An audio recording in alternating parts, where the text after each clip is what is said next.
Editor's note: the following contains Stranger Things Season 4 spoilers.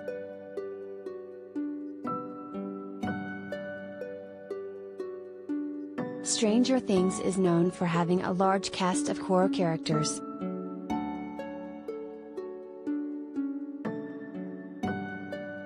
Every season the cast only seems to grow further, and in a lot of ways it's a big part of what keeps the show charming.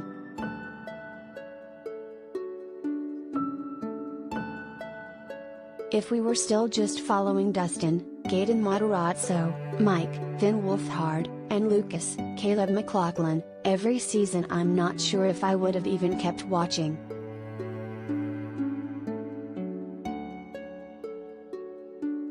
The time the show invests into all of its side characters is part of what makes it so rewarding to watch, though it does come at a cost.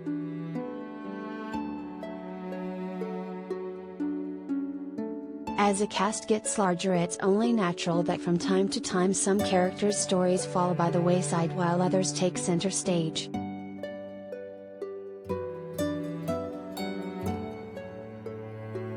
Usually, the Stranger Things writers do a pretty good job of giving everyone their turn in the limelight, that is until it comes to Lucas.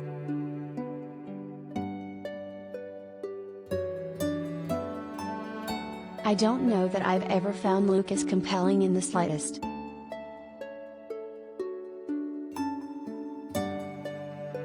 He's almost always been annoying, inconsequential, or both.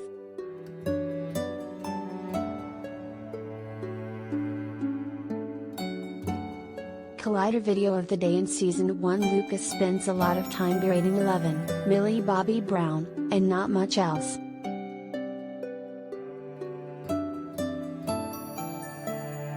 In theory, Lucas was seemingly intended to be the more skeptical or down-to-earth character, the one that kept the gang grounded, but often it just didn't have the intended impact.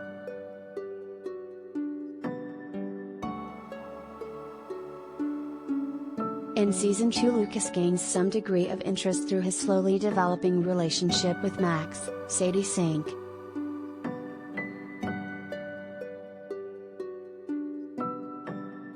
On the whole though, it still felt like he wasn't really important besides creating a bridge for Max to join the gang through.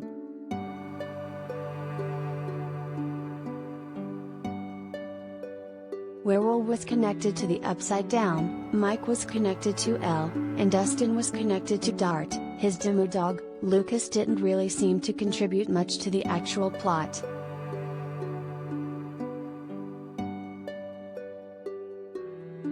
In Season 3 it felt like he slipped even further into the sidelines, where his highlights of the season were raving about new coke and giving Mike bad relationship advice.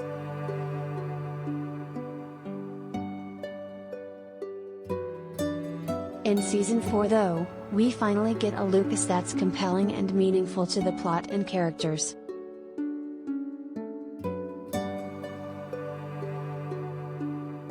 Within the first episode the writers establish a compelling and understandable central conflict for Lucas. Yeah, but maybe we don't have to be nerds and freaks. I'm tired of being bullied. I'm tired of feeling like a loser, he declares to Mike and Dustin.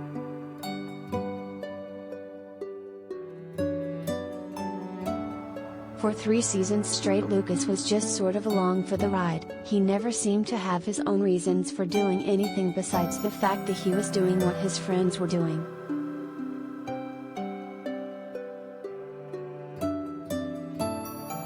Season 4 is the first time in the whole series, though, that we see Lucas really making decisions for himself, having real goals, and going for them.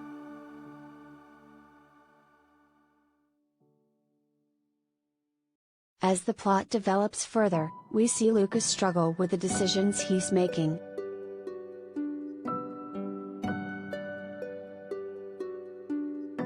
He misses his friends, he's in with a new crowd now, and eventually that crowd, the basketball team, starts to try and hunt down the gang.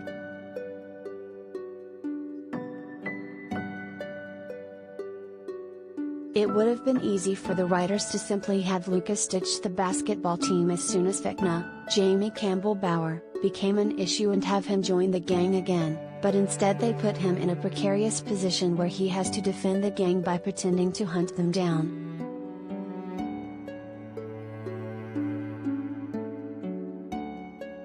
The way we see Lucas give the basketball team red herrings in order to save his friends before eventually splitting off shows a resourcefulness that we've never seen in Lucas.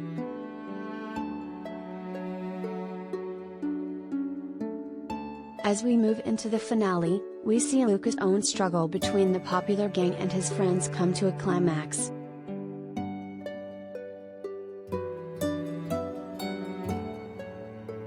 At its root, Stranger Things has always been a coming-of-age story using sci-fi elements and monsters to act as metaphors for the struggle of youth.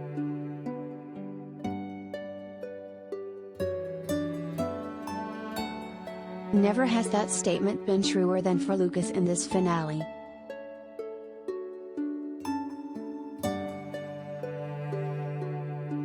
Lucas spends his whole childhood prior to this being a reject, a nerd, and a freak.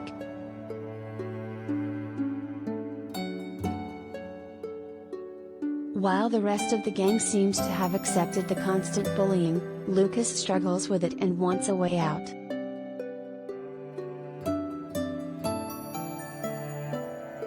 In joining the basketball team and assimilating into the jock crowd, he finds himself with the same bullies that had calling him a freak his whole life.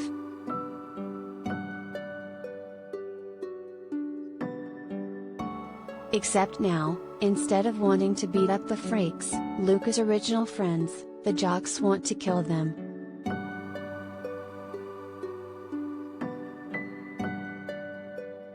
So, when in the final episode we see Lucas being beaten senseless by Jason, Mason die, after trying to reason with him and eventually fighting back and winning, it means something to Lucas and to the audience.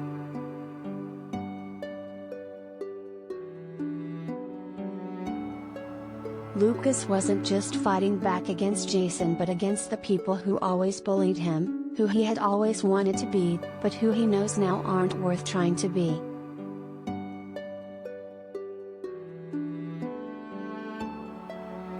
That's all without even talking about his journey all season to repair his relationship with Max.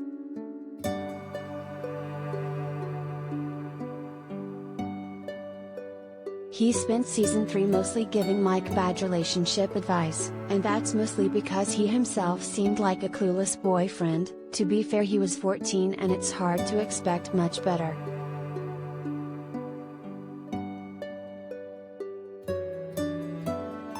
In season 4 though, we see a more emotionally mature Lucas, one who genuinely wants to be there for Max, and one who we can root for.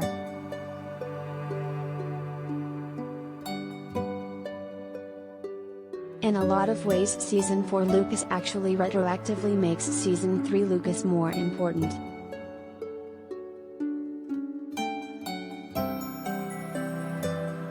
Part of the reason why we want to see Lucas succeed now is because we can see that he's grown from the kid he was back then.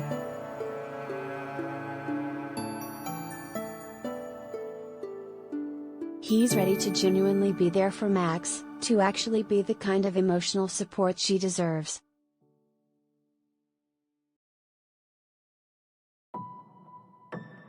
In episode 4, when Max is about to die, it's Lucas who knows her favorite song.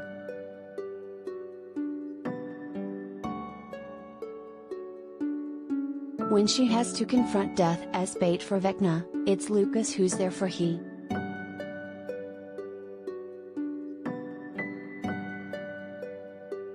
And when she ends up in the hospital, it's Lucas who stays with her even though he himself should probably be getting treatment after his fight with Jason.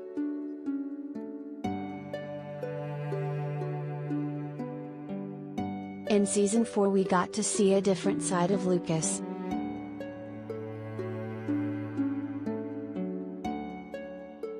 A new side not necessarily out of character, but one that channeled all his internal conflicts and redeemable qualities that we only ever got glimpses into before.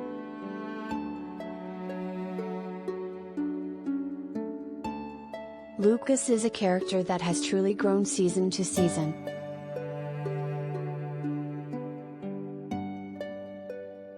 Ultimately, that's what Lucas always lacked in previous seasons, true conflict and growth, something the creators gave him in spades for this season.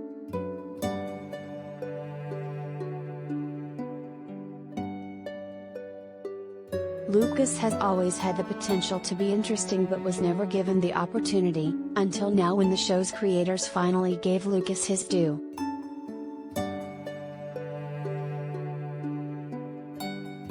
Read more Stranger Things stories here. 10 times Stranger Things hit everyone in the feels. Natalia Dyer on Nancy's evolution in Stranger Things. She's pretty tough. Stranger Things. Why Will and Jonathan's talk meant so much to the brothers. Stranger Things 5. Everything we know so far about the final season. Every popular 1980s actors who have appeared in Stranger Things.